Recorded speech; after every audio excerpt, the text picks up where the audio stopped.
Pak. Apa kabar? Baik, Pak.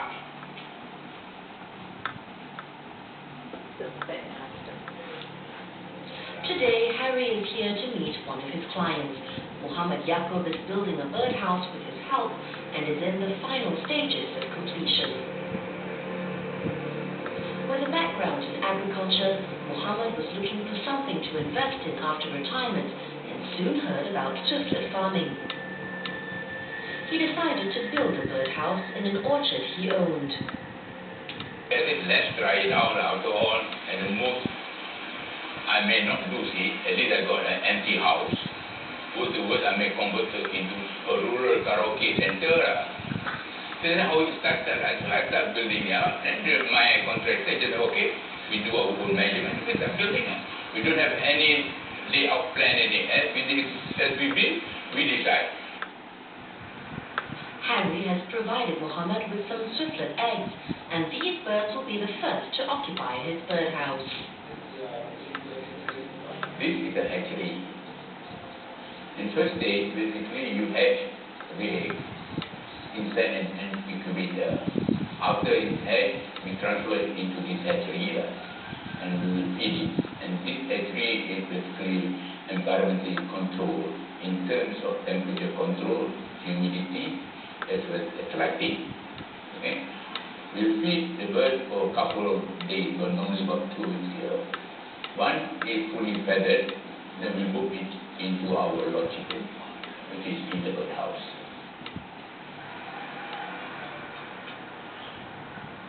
This 3-story birdhouse has many special rooms hidden in it. When the bird is fully feathered, I bring it down to this room. Special wood panels with grooves cut into it play a special role here. So this is the area where the bird will exercise. So they will fly around here and they will perch or be on this plank, on the plank or onto the roof.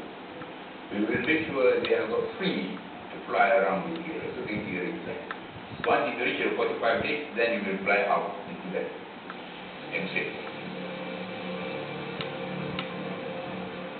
The bird calls that will be played here have exotic names given by Harry, such as Black Cloud and Tongkat Ali. The speakers that play them are known as twitters and are all arranged in a special configuration. The sound that we play will go as far as possible, catch them as like 1 kilometer or 1.5 kilometer before they reach this place.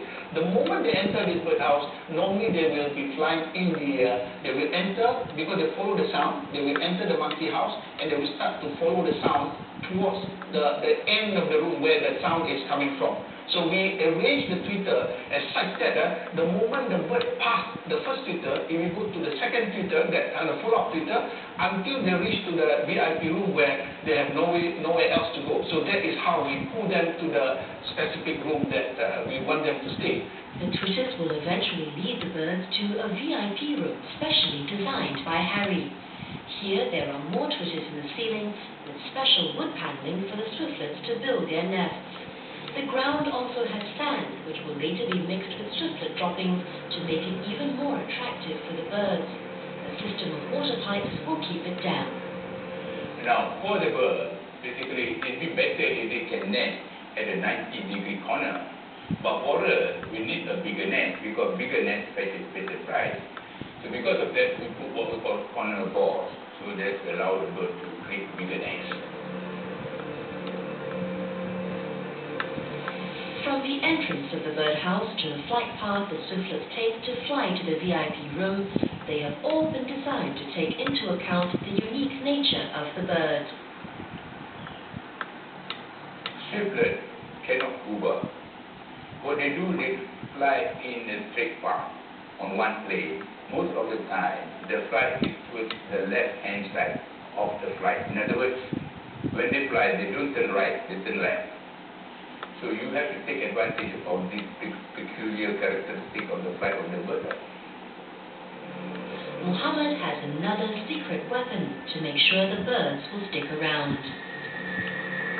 This is basically an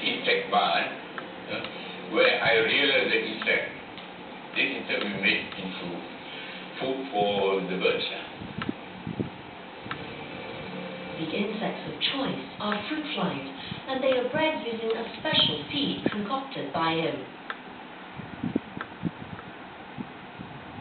The flies start off in plastic bottles, and once they are fully grown, they are transferred to a special room which has a connecting pipe to the birdhouse. So the flies will not be flying inside there, but will fly inside there. So there will be already food for the birds.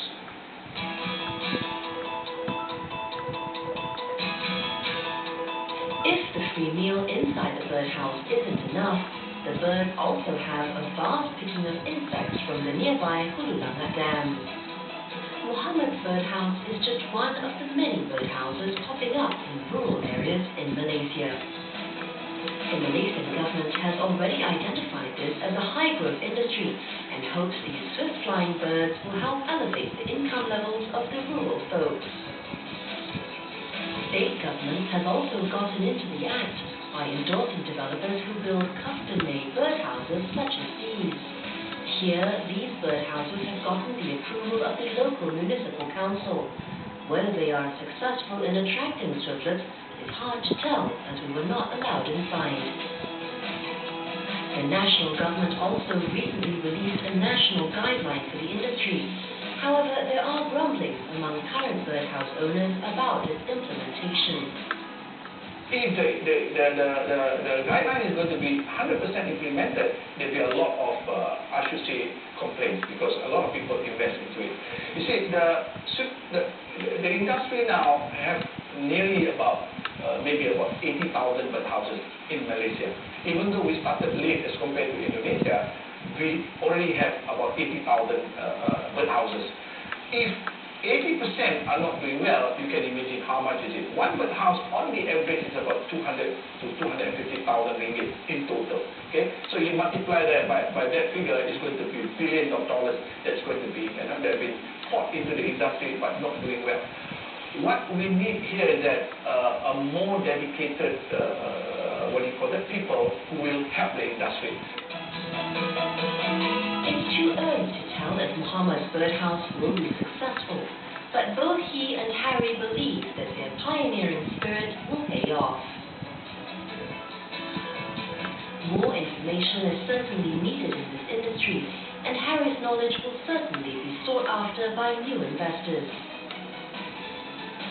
At the end of the day, whether this industry does well or not, it comes down to people like Harry and Muhammad making full use of the secrets of the birdhouse.